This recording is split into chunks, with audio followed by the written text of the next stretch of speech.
Welcome to Red Cheating Stories. My name is Shada Abbasi. And today I'm going to let you know about the story of one of our user whose name is William. He says my name is William. I'm 28 years old and this is my life's real story. I was in love with a girl named She Was So Beautiful. I washed her car in a week because I work at a car washing company. She was so kind to me that I think she loved me. And whenever she came, I asked her to sit down on a clean chair, and if you want anything to drink, I was so polite to her, trying to be charming. My appearance is good and I am a handsome man with blonde hair and blue eyes, but my life is not a very good place. I'm having money problems and the work I do for a living is very hard. One day I collect the courage to ask her for a coffee date. But when I ask her if you want to go out with me on a coffee date, she said, "Are you out of your mind? Just look at yourself. Why on earth I will go on a coffee date with you? Who are you? Just a little worker who washes my car and now wants to sleep with me." I said I am not that kind of a boy. I love you and I want to be friends with you. She said you don't even deserve my friendship. Just look at you. You are smelly and dirty. You are those awful rucks. And for your kind information, I have a boyfriend who is much better than you. He is rich. He owns a house and earns more than you can earn in your whole life. So don't even think about this. Come on, it's a joke to yourself. You're making fun of you. Not me. I was so heartbroken and so rejected. Maybe I don't have a nice car and I do not own a big mansion, but I love her and love is more precious than all of this. But she tore my heart into pieces. And I have left that job now. I have nothing to do for our life. I end up living on the streets and then I found a girl like me. Her name was Mona and she also doesn't have any house or shelter. She lived on the street just like me. But she was living there for like a year now and we were both in the same condition. We became friends and then the friendship has gone too far. In the night we made love for the first time under the moon. The street in which we are lying on the floor was so smelly. But our love fragrance is more beautiful than any fragrance on earth because we do not love each other for some house or car or money. We loved each other because we want to love each other.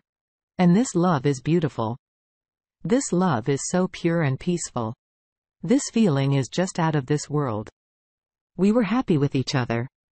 And when we got married also, we began to work in different places and collect some money too on a shelter for us, and things are getting better.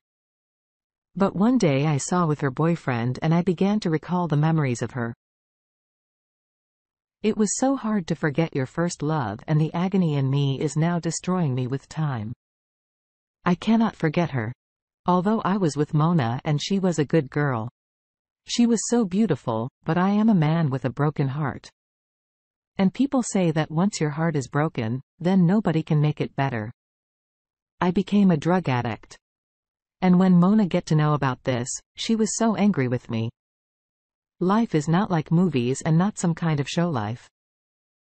Reality and reality is bitter. Days, months and years are passing. I am with Mona. We make love but I am unable to forget a lot.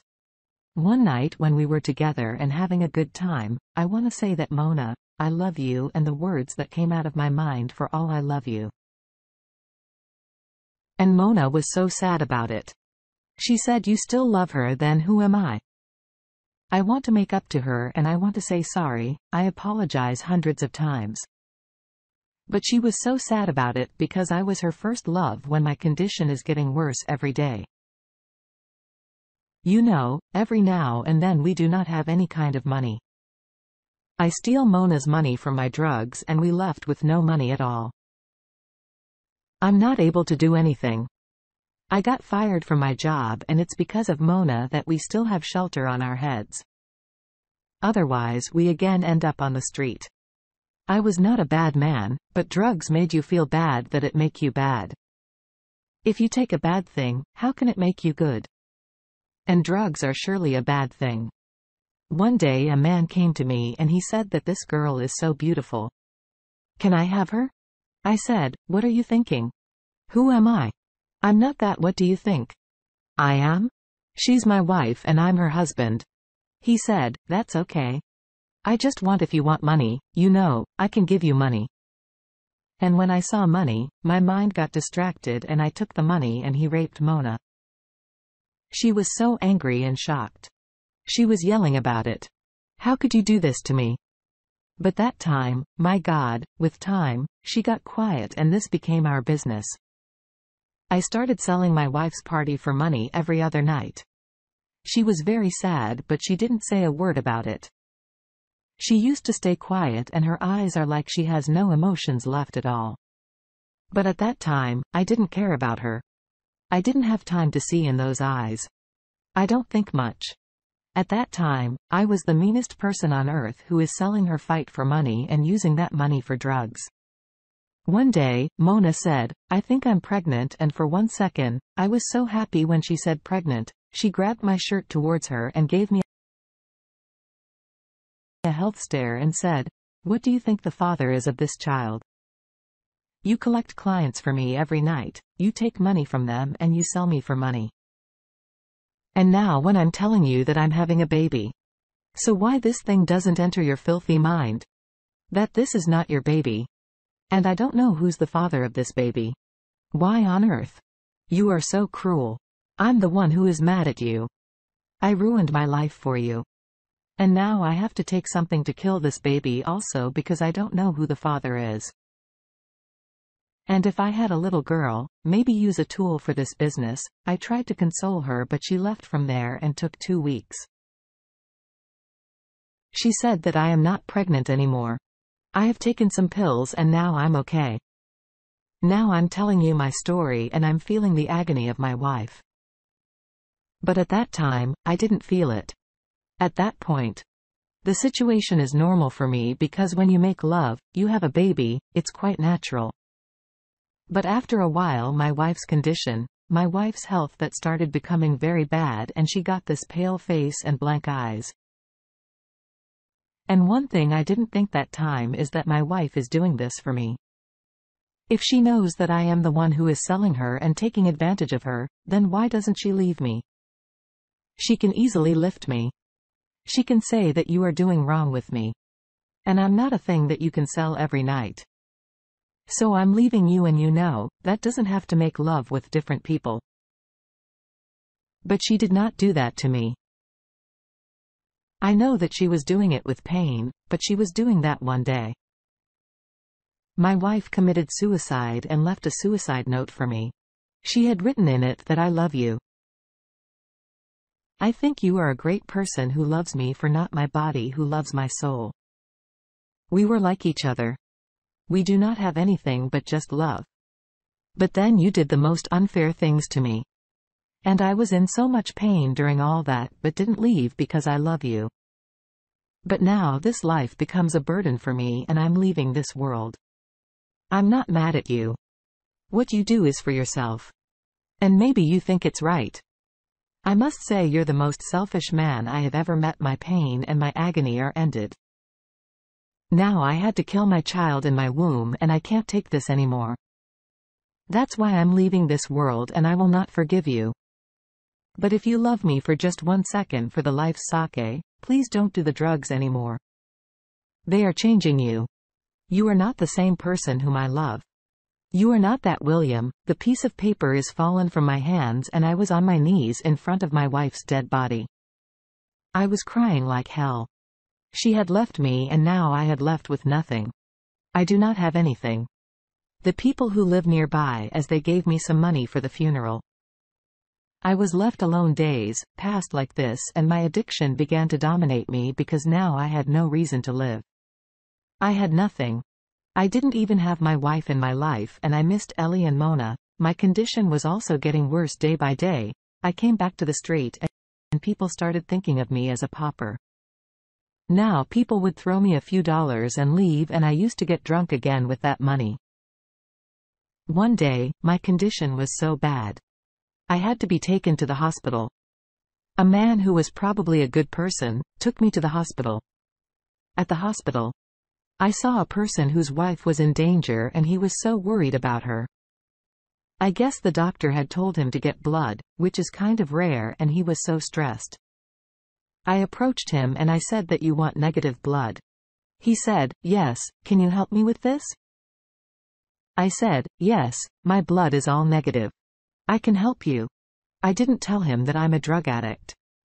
You know, he just took my word for it. I donated the blood and I asked him to pay me. He said, okay, that's not a big deal. I will pay you, and he has paid a handsome amount. But I was such a bad person that I also spent this money on my drugs. And I immediately left the hospital because I was afraid that if they found out that I was a drug addict and still I had given blood, they might come after me. I didn't think about it, but the man was so worried that he didn't think about it at that time. Nobody is in my shoes, and it is very easy to tell anyone that top drugs are running their lives and you are doing very wrong with your life. This will cost you your health and you will die. But this drug is now what I had in my mind. You know, and I'm not able to think positively. The only thing I want is drugs, and for it, I can do anything. One day, I again go to the hospital and ask them if I have to sell one of my kidneys. They were shocked because people maybe come there to donate their kidneys. But I'm the one who wants to sell it. Well, they said if you want to sell them, we have no problem. They have to take some of my test.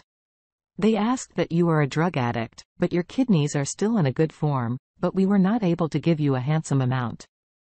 I said anything you give me, just give me some money. I'm really in need of money and they had to take my kidney. They kept me hospitalized for 3 days and then left there. On my own, on my way back to the streets. I was just thinking in my mind that I was the one who is selling his wife's body.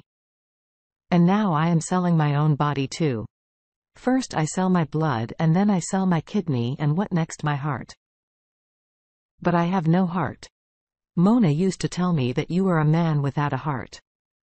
You don't deserve love. After selling my kidney, my health is not the way it was before. I was suffering from loss of pain in my abnormal area. I don't know what has happened to me, but I do not have money to get myself checked. And I'm still doing the drugs and waiting for my dad. I live on the streets. Sometimes I think that maybe someday and I will find out she will see me on the street and she turns towards me and asks me what happened. But you know, I never see her in the town. I think she had left the city. Like I said before. It's the reality. It's not fiction, it's not film. I will never meet her again, and maybe I will not see her again. You know, and I will never be happy in my life because she had a bunch of children and raised them with her husband and completely was happy with her life. And what had I done? I am completely lost. I have no motive and now I do not have health. I'm a man of 28 years old, but I look like I'm about 40. I had ruined everything for just love.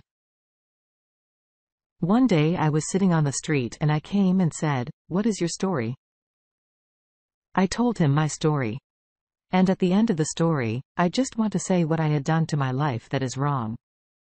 My heart is broken and broke Mona's heart. She was a nice girl, but I did so wrong with her. I will never forgive myself. And I'm just waiting for my dad to come and take me and Mona. Maybe in this way, I can say sorry to her because I didn't get a chance to say anything nice to her.